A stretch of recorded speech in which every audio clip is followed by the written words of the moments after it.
Alrighty, welcome everyone. I'm Teeaboo, and I am here on Wednesday for Mushoku Tensei. The time has come, and so have I.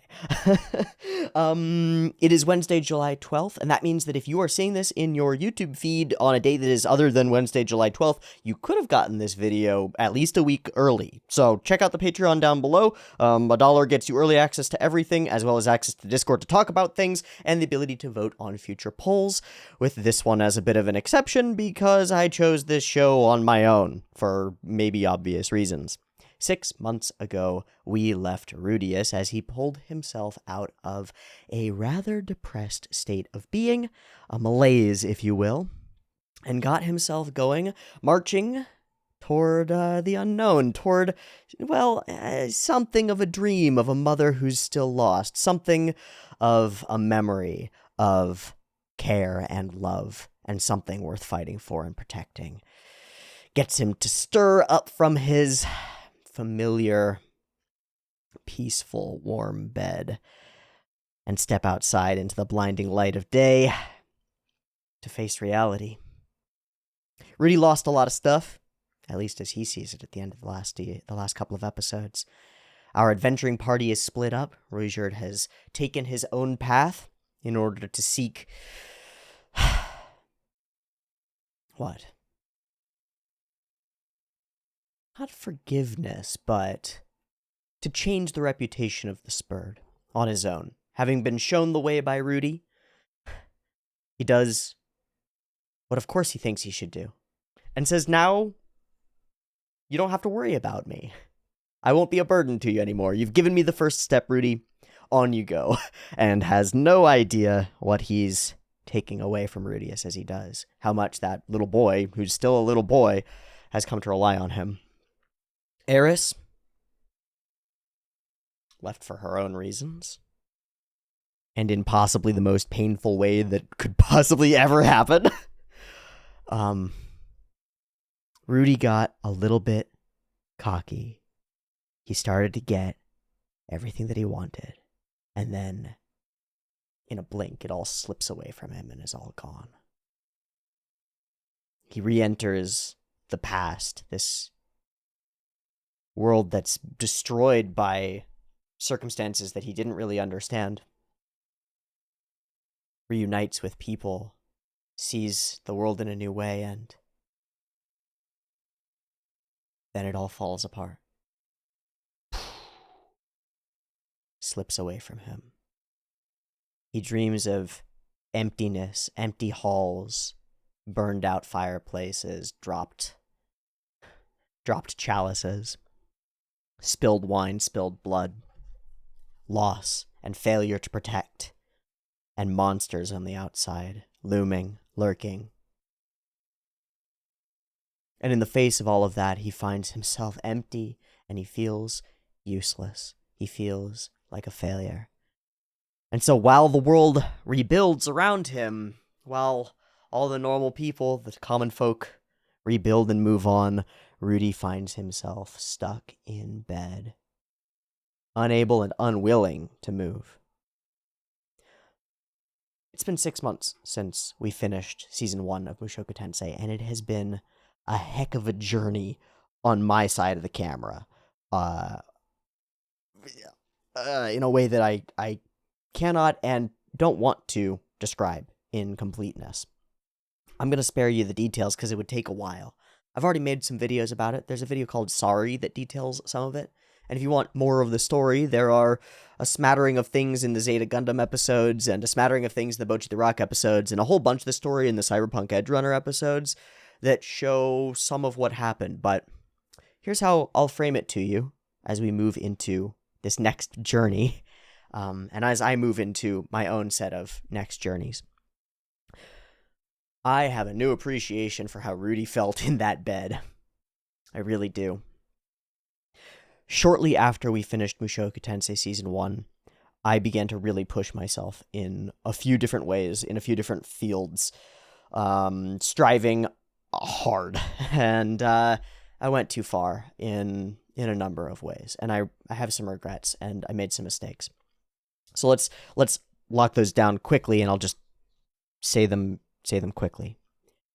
I hurt myself physically because I was pushing too hard physically in working out and in the gym. I was pushing the limits of my body in terms of flexibility and in terms of strength, and it gave out.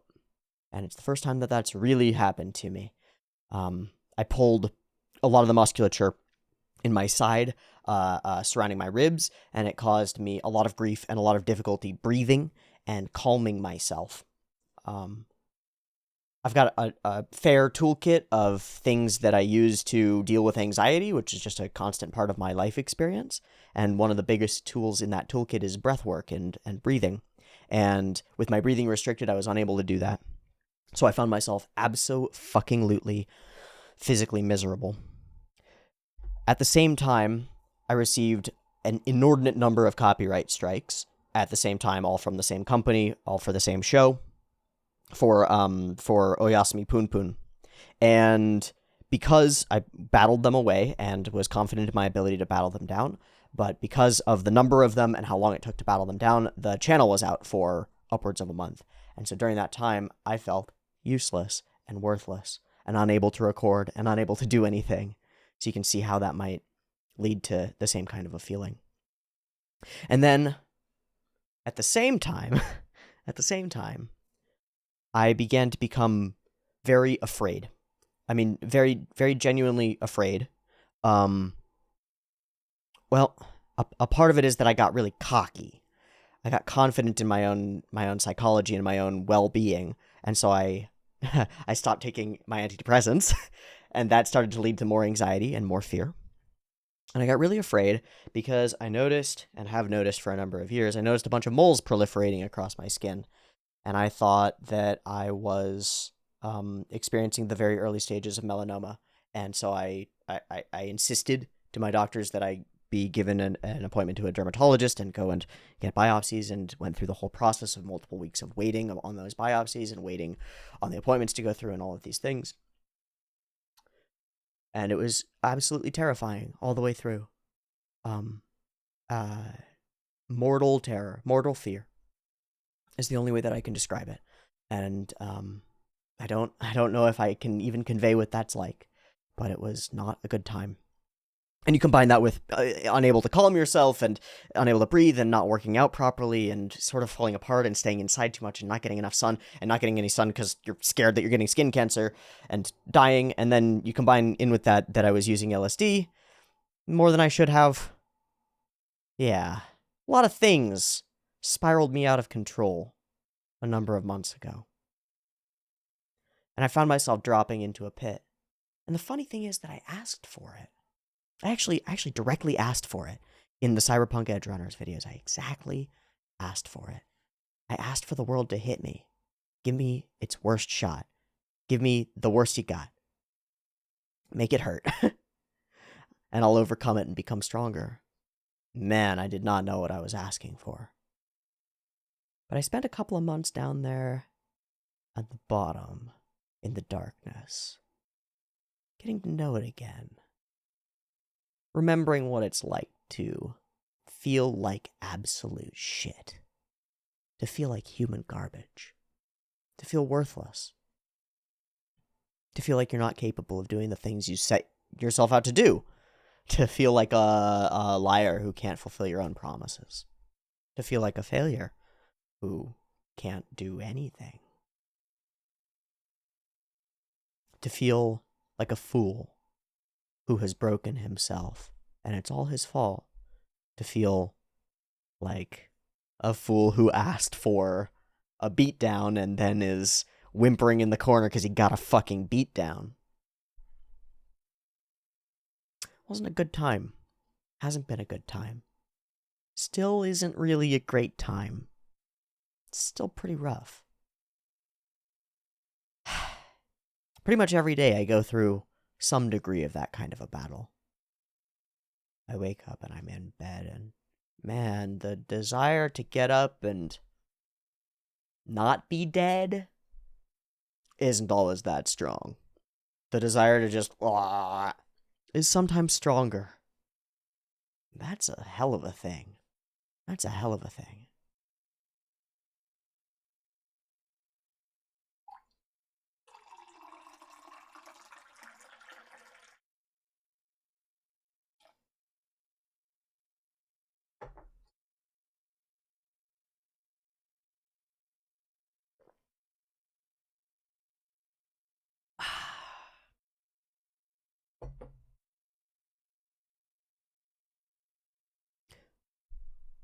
What's really interesting to me is that I don't have some secret answer for it.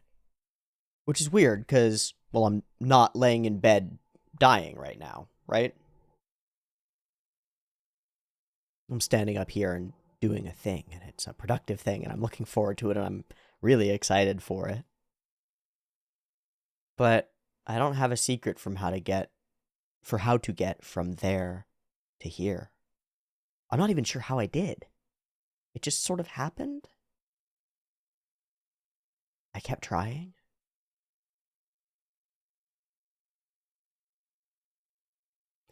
The answer that Rifujin gave us was a memory of love, of a promise given, of connection. For Rudy, of his mother. Maybe that's it. Maybe each of us has a need to give back that we can tap into. Just for our existence itself. As miserable and horrible as it can be, it is a gift. For Rudy, it's a second gift. And one that he squandered once and won't squander again. At least that's the promise that he's made. This isn't the sort of, let's go, freaking hype, episode 1, oh my god, the show's back, oh, sort of intro that I sort of planned to do here. That's okay. That's okay. I'd much rather be honest and straightforward. And I think importantly, record some of my thoughts going into the next season of Mushoku, because I've had a little bit of time to simmer on these, and I'm actually nervous about even having this discussion here in the beginning. It's part of the reason why I want to put it off until it becomes relevant, if it becomes relevant, is because there's no catching up with somebody and, like, getting the story of what they've been through over the last months doesn't do it. It never does it. You can't convey that stuff. In the same way that when Rudy and his father and Paul reacquainted with each other, there's just like, how can I express to you what I've experienced over this period of time? Even if I could express to you the actual experiences of it, I can't express the emotional context or the feeling of it. It's impossible. And so I come up against something of a wall like that, where there's so much that I think is so relevant and so wrapped up in this show in so many ways. It's amazing. It's amazing how much this show nails about the experience of being a human being, as far as I can determine. And it has continued, as I've continued to experience being a human, I've found more things that have reminded me of Mushoku Tensei. And so, as we dive back into more Mushoku Tensei, I think there will probably be more things in it that remind me of reality. Does that, make sense? So, we come back and there's a lot that I can't tell you. I just can't. It would take hours. And even then, it wouldn't be possible. I can't express to you pain. I can't, and I don't want to. I don't want to share torture with you. I've been through some fucking torture over the past months. It's been bad. And we'll talk about the specifics of it if they become relevant, if they do. But we're back now.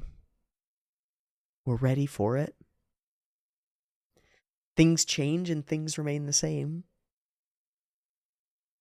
So here we are having our reunion of sorts. Hello. I hope you're doing great this Wednesday. I hope that this video appearing in your sub feed or wherever might make it a little bit better. But we're having our reunion just after our characters had their departures and their splits. And I believe that we're going to be turning our attention to another interesting split of characters with episode 0 of Mushoku Tensei Season 2. See what I did there? Because I know what this episode is about. And so, if you don't know what this episode is about, I'm sorry, but I'm going to spoil it's not. It's like, we're going to find out in 0 seconds that this is the case. It's got to be. It's going to be words. It's going to be about Sylphie. Sylphie got disappearated from hometown a long time ago, and we haven't seen anything of her. Now she's got white hair, she's in a fancy palace place with lots of students and things in a magic academy, I think, which I think is where Rudius is also going as for reasons. So that's pretty cool. And she has cool sunglasses. Don't know why. Why is her hair different color? I don't know. It has something to do with the manic catastrophe thing, I think. Probably is going to make life easier for her because people won't be afraid of her or make fun of her for being a spurd, but we'll see. What else? That's it. 6 months ago, or many years ago in show, shit went insane, and Sylvie was having a nice day, and then everything exploded, and she went somewhere else. And, we don't know how that went down. And we don't know what her experience has been like. So while we can't have, we won't be able to have a scene where Sylphie and Rudy meet, and she'll be able to express all of that. We might have a scene.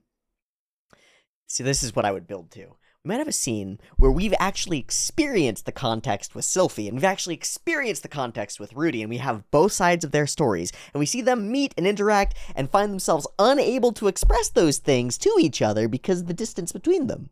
Which would be really interesting because that puts us as the viewers in this different state where we know more than the characters know in a weird sense. You know what I mean? That would be cool. I'd love to build to something like that.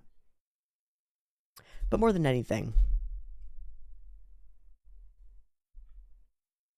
Season 1 of Mushoku Tensei has had a measurable impact on my existence. I have no reason to believe that Season 2 of Mushoku Tensei will be any less impactful.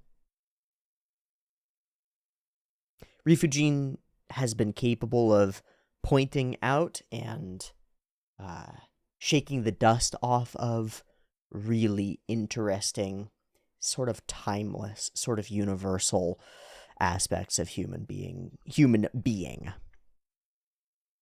And I think that's incredibly valuable.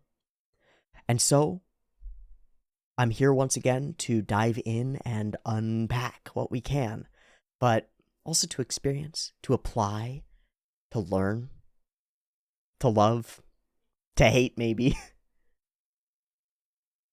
to go on another set of adventures in an interesting world with interesting characters who are altogether fantastical and yet somehow so very, very real and so very, very close to home.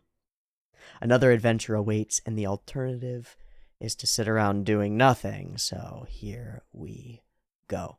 This video is going to be episode 0. Next video is going to be episode 1. From then on, we're going to be following it weekly, and that means that I am breaking my own rule. My rule... Why? My rule is that I don't watch currently airing anime. Half of the reason that I have that rule is so that people stop recommending currently airing anime to me. I'm so sorry, but this is the truth. This is the truth. I get recommended the newest, hottest, sensational shonen bullshit thing 1,000 times a fucking season, and I hate it. And so I put a kibosh on. I was just like, I'm never gonna do it. Never, ever. None of that. That was really the main reason that I put that kibosh on there. It's also because, following it weekly is kind of hard. It's weird to schedule. You always end up getting flubbed by delay in production and whatever. Like, sitting there waiting for it. But there isn't any real, like, generally principled reason to be not doing that. And so, I'm happy to break the principle.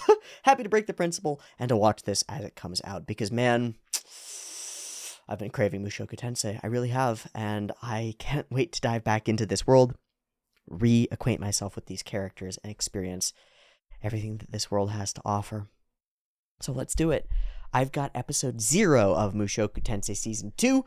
The MTBB version is the one that I've grabbed. Grab whichever you please. I've got it up and ready to go. For the moment, there will be 2 versions of this reaction video. Picture-in-picture version with the video up there will be available in the description. Timer-based version will be up on YouTube with a beep-beep timer to count you down until the start, and then discussion at the end.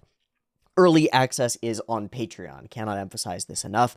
Early access is also $1. It used to be $5. It's now $1. I would like thousands of patrons instead of like 1,000 patrons at $5. I'd like thousands of patrons at $1. So if you like this content if you enjoy it, if it does something for you, if it touches you, not in a creepy way, I hope, but if it touches you, if it does something, I get to eat because people support the content. If you make the decision to support the content for as little as $1 a month, that gets you early access to all future Mushoku Tensei episodes, as well as voting rights for the polls, as well as Discord access, and the knowledge that you have contributed to my continued ability to survive as a human being, which is quite important if I'd like to continue making videos, which I really would. So if you want more videos, that is the prerequisite for more videos is not starving. So please, thank you. That's my shilling. That's the truth of it, and I'm just going to be as straightforward about it as I can possibly be. That's what you get for it. That's what I get for it. That's the trade-off that we have. I am here to exploit my audience. For personal gain. Indeed. So please, if you are willing to be exploited by me, Patreon's in the description. Mushoku Tensei, Season 2, Episode 0. It's an Episode 0. I don't have the highest of expectations because it's an Episode 0, but I want to ease into the world. I want to feel the vibe. I want to experience the things. I want to see what's going on with the characters. There might be some real harshness here, right? Like, we're back to childhood again, and this is a little girl, right? And things might get bad. Yeah. Just saying. Just throwing that out there. Things might get bad. Also, apparently there's censorship in a version of this. I think the version that I have is the censored version. I don't know. Let me know what the censorship was. If we get to it and it's obvious, then we'll talk about it. Generally, I'm not a fan of censoring story beats in content like this. They're usually important, and it seems like usually they're there for a reason. So we'll see if we see what we see, and we'll see if we see that it was there for a reason, and then maybe we'll talk about it in controversy. Rah. I mean, controversy is what got me into Mushoku Tensei in the first place, but it is, of course, the real deal, the real storytelling that kept me here, and the good shit. So we'll see. Episode 0. I'm waffling. Beep beep timer. Let's watch.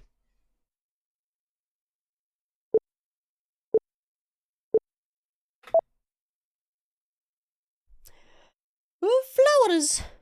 Which she, when she appeared in the other place, there were those flowers around, right? We may already be in that place. Who are you? Honorifics. And I'll take the one without honorifics. That's fine. I don't need Samas. Who are you?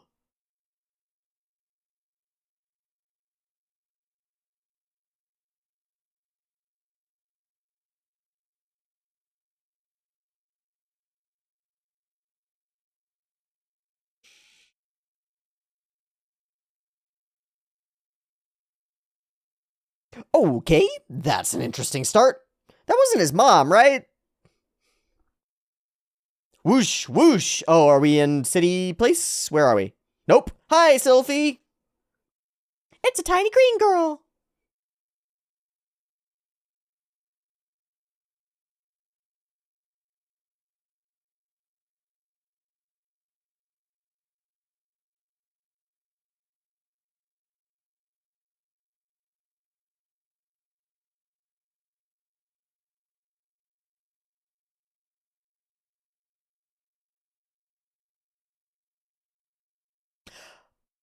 What are we talking about? What are we talking about here? What are we doing? Flowers or nipples? Oh shit! Oh, that's an experience.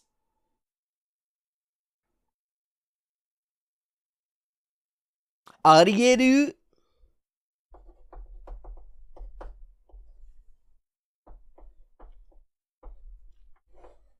Yoshi should befriend a particular elf that we know.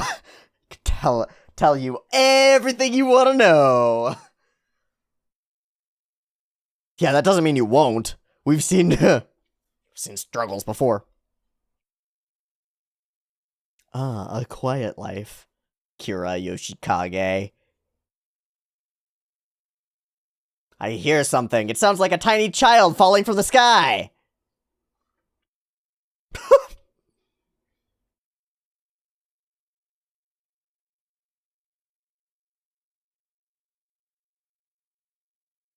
An attack! The enemy has come!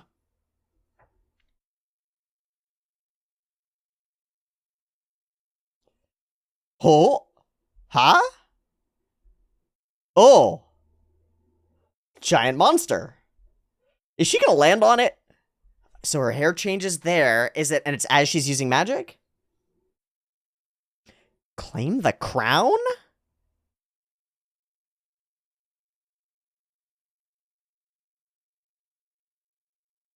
Oh, yeah!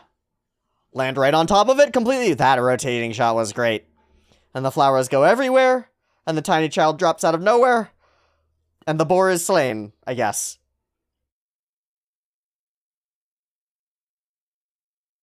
So that context wasn't present in the stinger. What the fuck? That's why he was wet. Okay. What the fuck? Somebody said claim the crown? Was that just like he was saying that before he died? Oh. Oh, he was just giving his last wish. Holy shit. Hey. Oh. Oh, she's kind of cute. Let's keep her.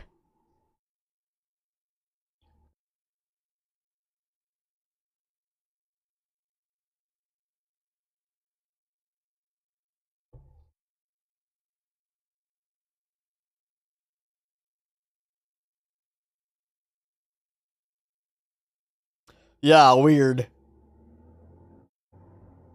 Oh,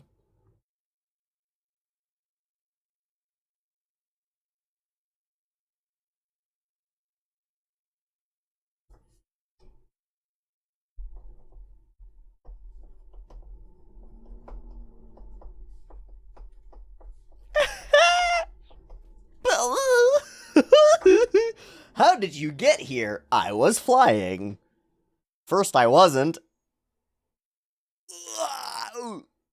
Wait, how does she know? Or that is the news.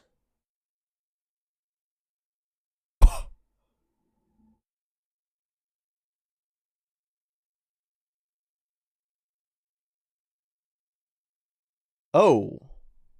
What?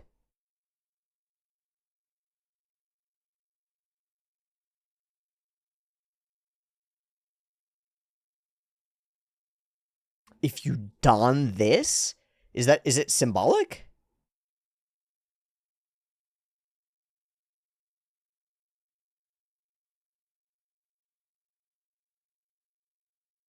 Okay. An eye cover. That's really interesting. Is she enslaved? No, seriously.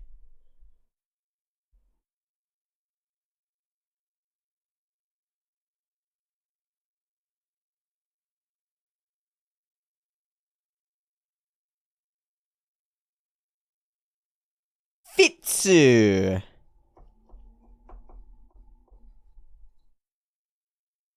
Was that the previous guy's name? Did we just replace him? We will mingle in the Great Hall. Lord Pilemon. Her voice and mannerisms are very weird to me. I don't know.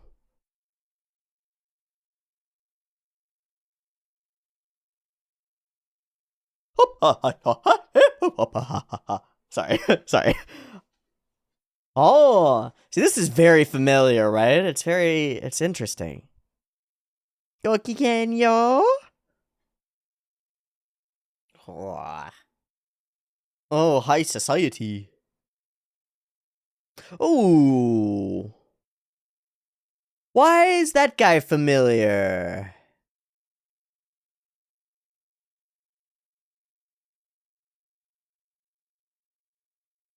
What is that? What's up with that? See, this dude just reminds me of a character from Berserk. That's what he reminds me of. Grab a Oni-sama.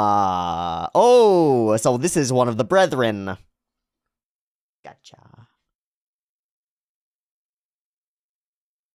Ha ha ha.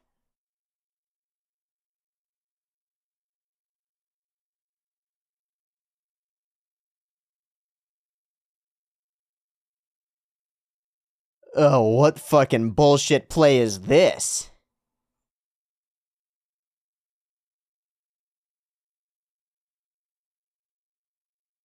Covered in berries? Is this like, is that a sex thing? What the fuck are you talking about, dude? What the fuck? Like, this is all multi-layered bullshit. Often by one you hate. Right, your berries get snatched because you savor them too long.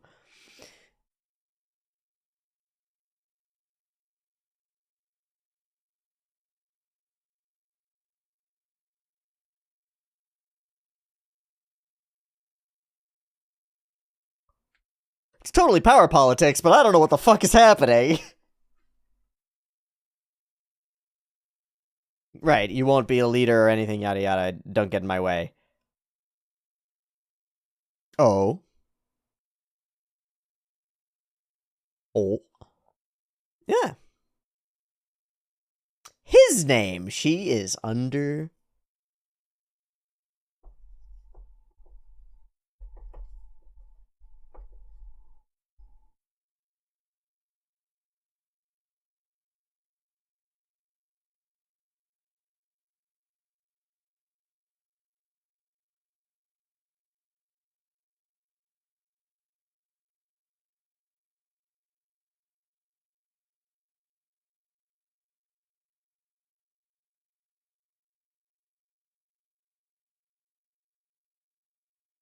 Yeah, guard way up.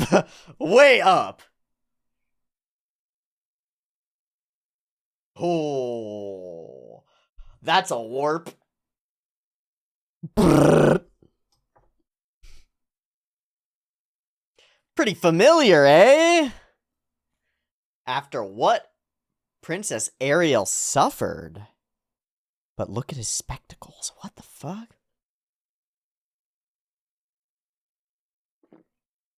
A chance to get him to talk.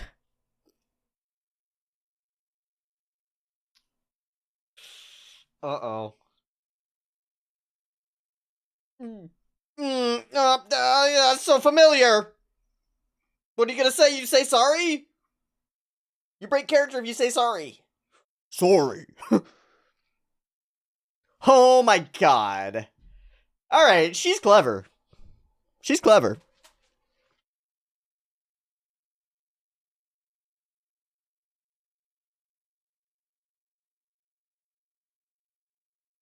Oh, I do not like the look of this scene at all. The actual animation on the centerpiece is fine. It's the outside, the spirally stuff and the digitally applied characters. Weird. Really weird looking.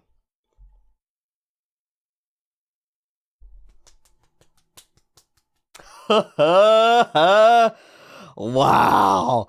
It feels like being back in Berserk bullshit land. Like, oh my god. Woo! Oh, they're all CG and they're all blinking at weird times. Oh no! No. Terrible. That's what he's worried about. Man, is he gonna pull something? That was close.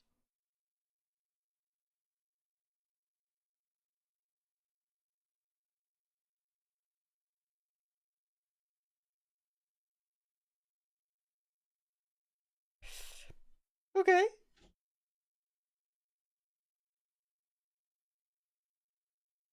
Smile.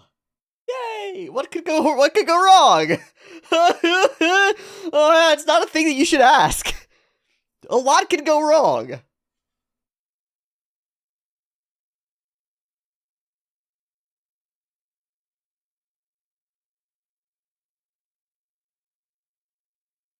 Yeah, like you fall into infinity from nowhere. Good. Yeah. Good times. Oh shit, they share a room. That's a little tough.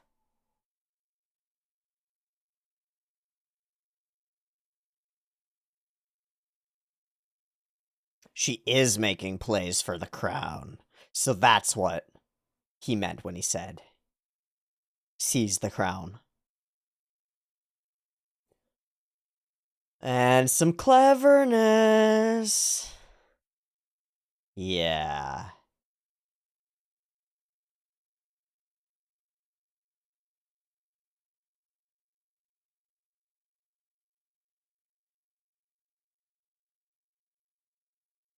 Fitz seems like the weakest point.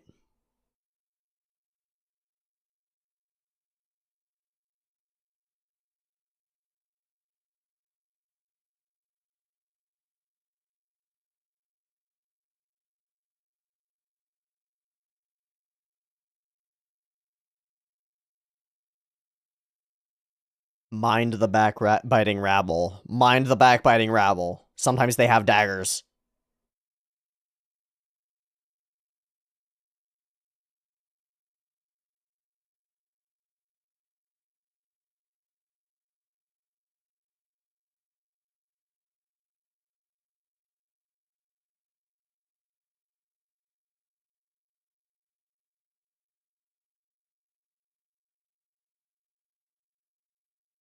That's a really good way to put it. Sorry, I'm not powerful enough to do anything yet. I'm still dedicated to that promise. It's a really good way of indicating, like, I'm not trying to pull one over on you or whatnot. Huh?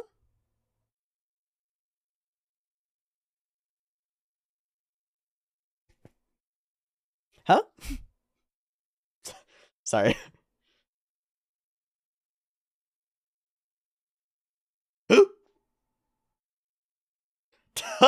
She is very interested. Ah.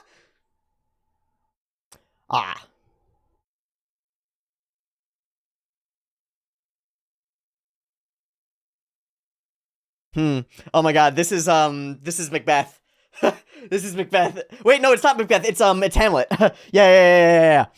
Yeah. A play's the thing. Yeah. Oh, who's that? Oh, okay. It's just a child. Good, yeah.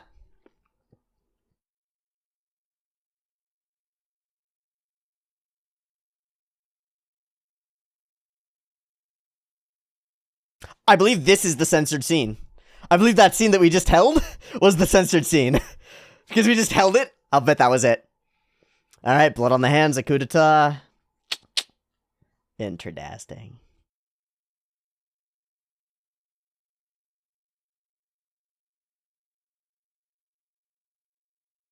Murder most foul.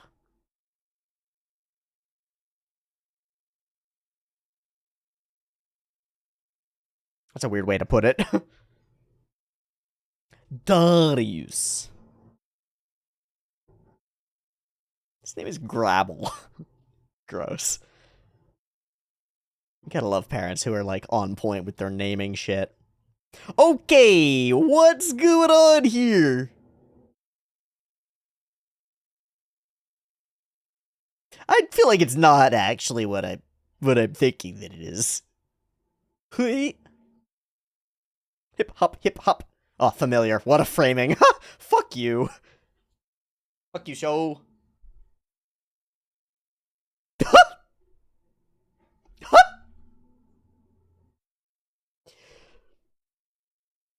Oh my god! She is a problem. Kowakunai!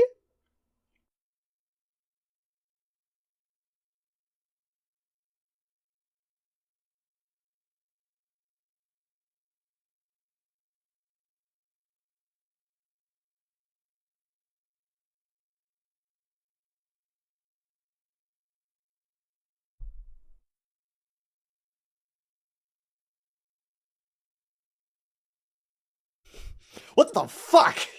What the fuck? I kinda did. Like, we got a context in this world.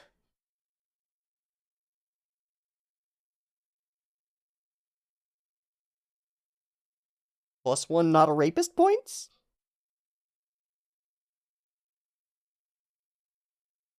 I would like to know that as well. Ah, okay, his name was Derek. I'll bet that that monster was a plant to kill her. I'll bet that that was an assassination attempt by her brother. And we bond. Ah. The ability to share difficulty. Holy shit. Oh, god damn it, in the guise of a sexy thing, they got me again, Reefagine!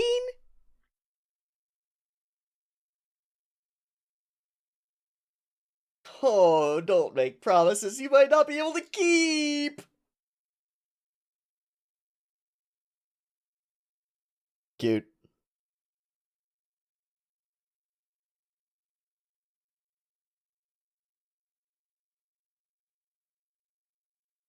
Cute. What could possibly go wrong?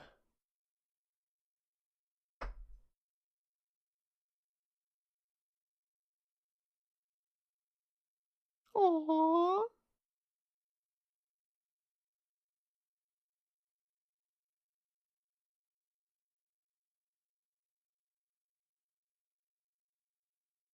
Hup! Hup! Hup! Oh my god! Assassin! That went for Fitz.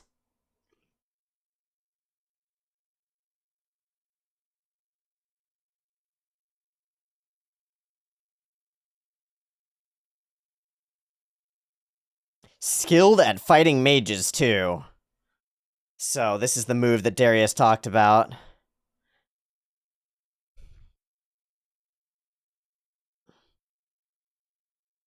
Daijoubu. Ah! Slave collar.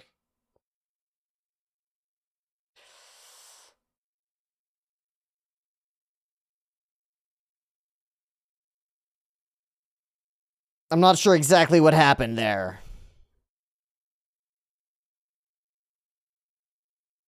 Is there a knife in one of them? There might be a knife in her.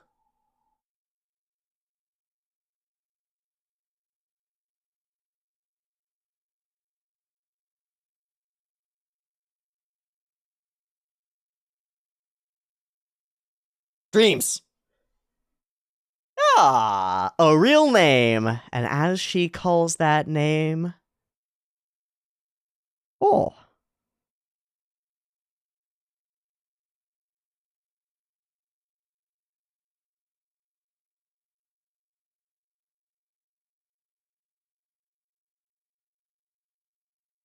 Oh, sweet. A little bit of poison! Ah! Everyone, yeah. For sure. Adventures? Adventures? These windows.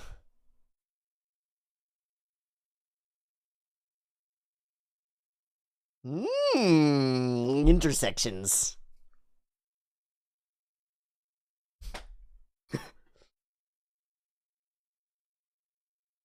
But I want Fitz.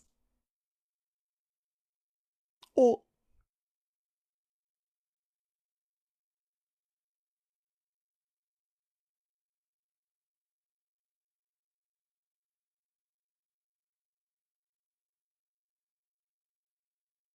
She was lying about that?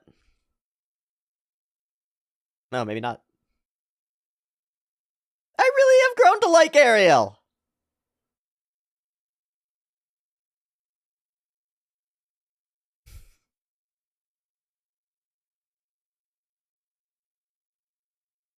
Oh. I refuse, yay!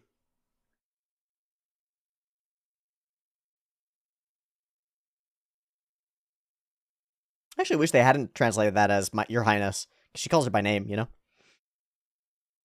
Aw! Aw! Yeah!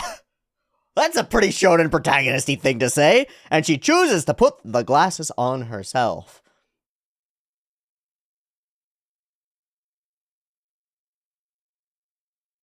And she uses Boku. Totally taking on the identity. Cool.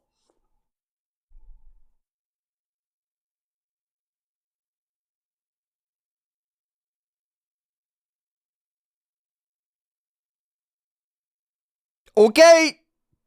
Good luck.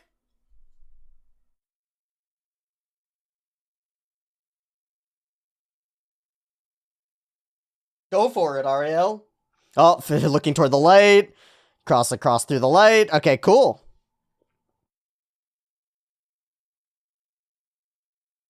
Oh, sting. Hello. Oh. Through the mountains.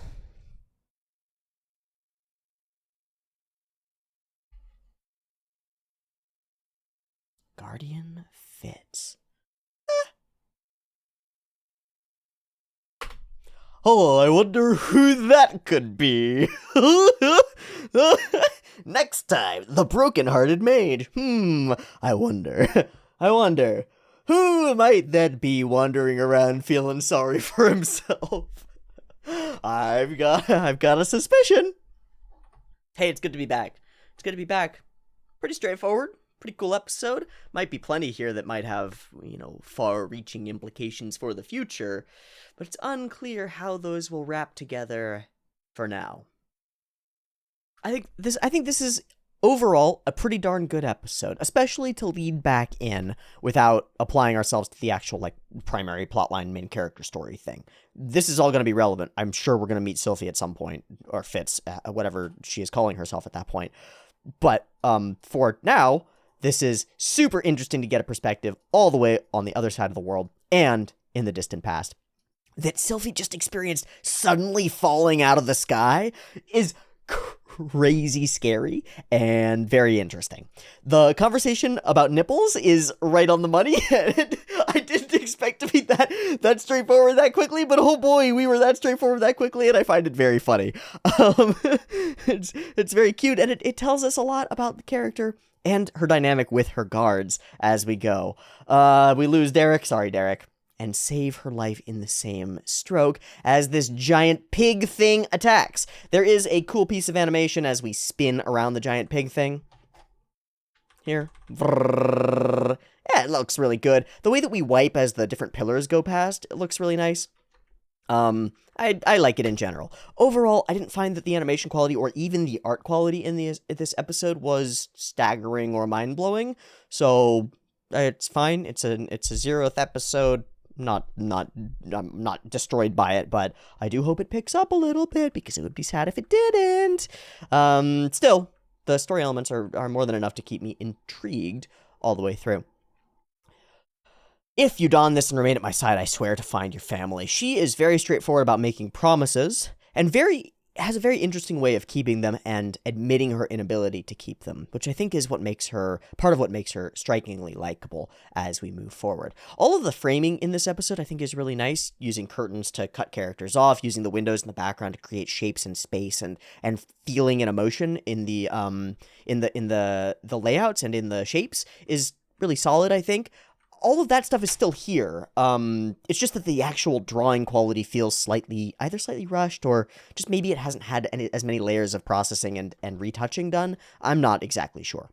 But here we are, and we enter Sylphie's world and her life, and we get to experience a bit of a day with her, going out and protecting this princess from all sorts of perils and all sorts of terrors, mostly the smiling kind. And this is it's so good. It's so good. I don't even know what half of it means, man. I don't even know what a quarter of it means. I don't need to know.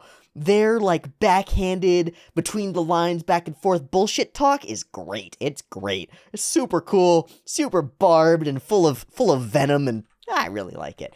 And Ariel, of course, has to play perfectly proper in every moment, which is pretty interesting because it's pretty different from the way that Eris has always played such things, right? It's just a different noblewoman that we get to meet who's totally different in her perspective. This line in particular, where he frames everything as I hear that my noble sister, whose mother is the lawful queen, while mine is only a concubine, for I am so much lesser than you. Blah, blah, blah, blah. Just makes you want to just scrape him off the inside of your toilet bowl and flush him down, you know? He's gross. He's gross and slimy. He's slimier than the creepazoid who's touching people, right? Like, fine. This guy's creepier. This guy enables that shit, you know? The sumptuous allure of a cake crowned with berries. I don't know what the fuck. Is this calling her gay? Is that what this is? Is that what he's saying? I don't fucking know what he's saying. And then something. I guess the cake might be the crown or something. Oh, does he say the cake crowned with berries? He does. Okay, so that's the line. It's like, oh, you've got an allure for cakes and crowns. You've always been saving the best berry for last, but someone will steal it away from you, and that might be someone else. Who will you cede that berry to? Oh, crazy. And then he says the singing voice thing. Talk. Fit stuff.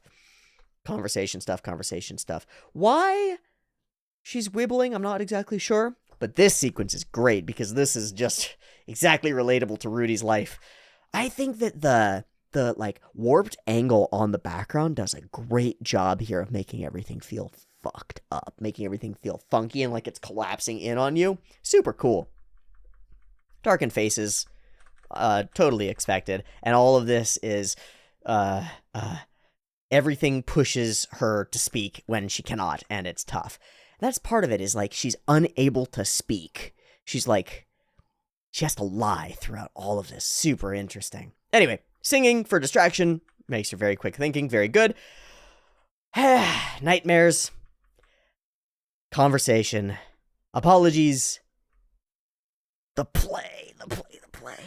I love this shit. It's as simple as can be. You show the thing occurring as you plot the thing that's occurring, and the play reveals the manner of the character. It's just like Hamlet, and it works great here. I'm intrigued by this moment here, because we like hold a particular moment here, and the dialogue just goes on.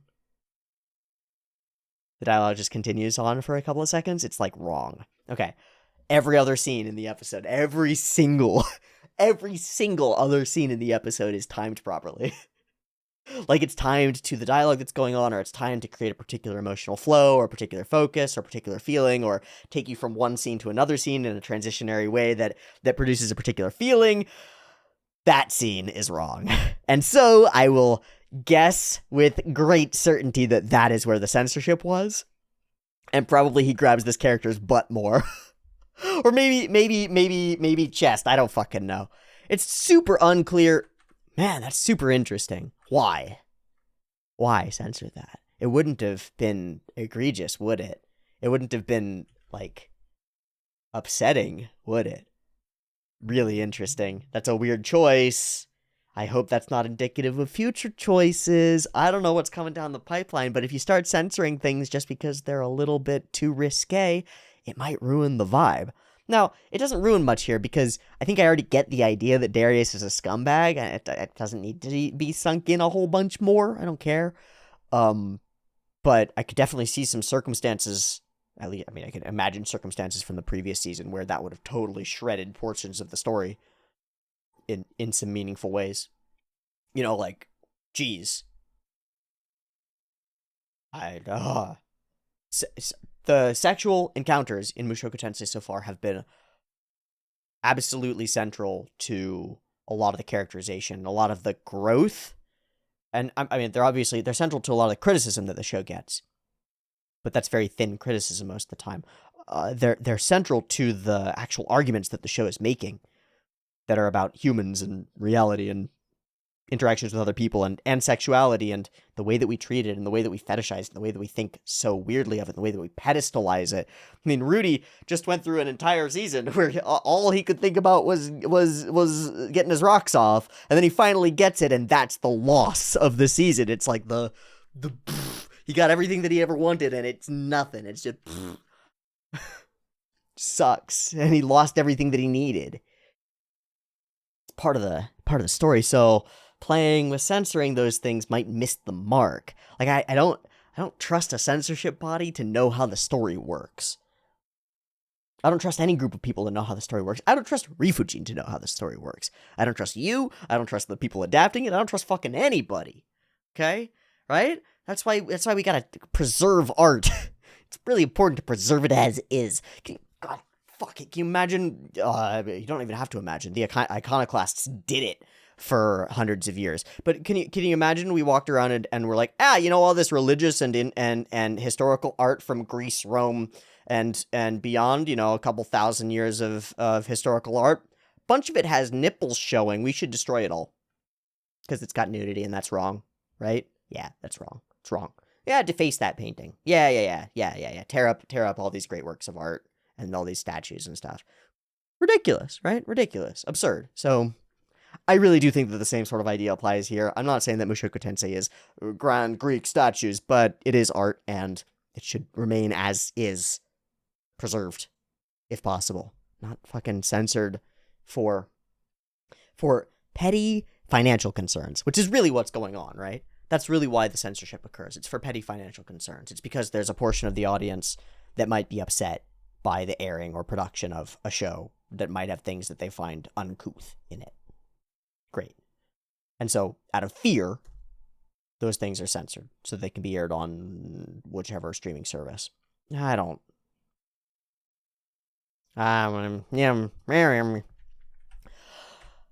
Best scene in the episode.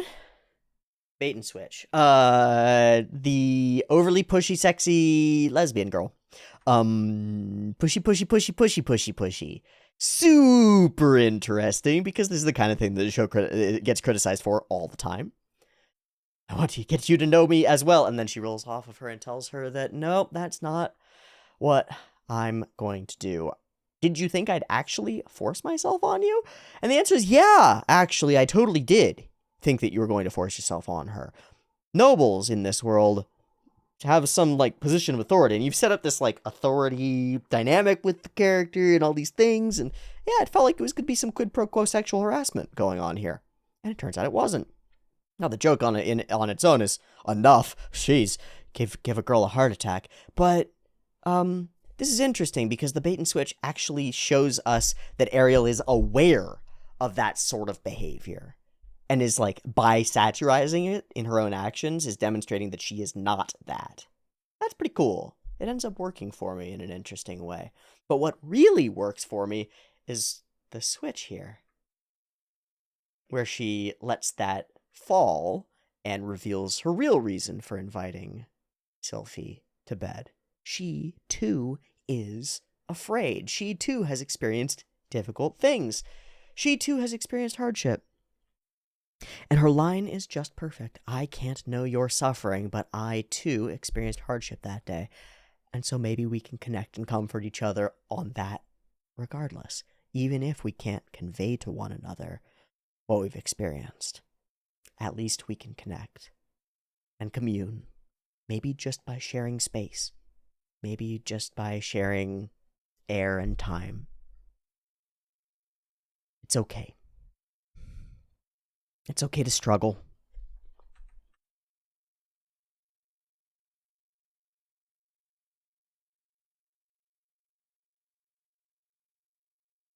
It's okay to suffer. And it's okay to ask for help.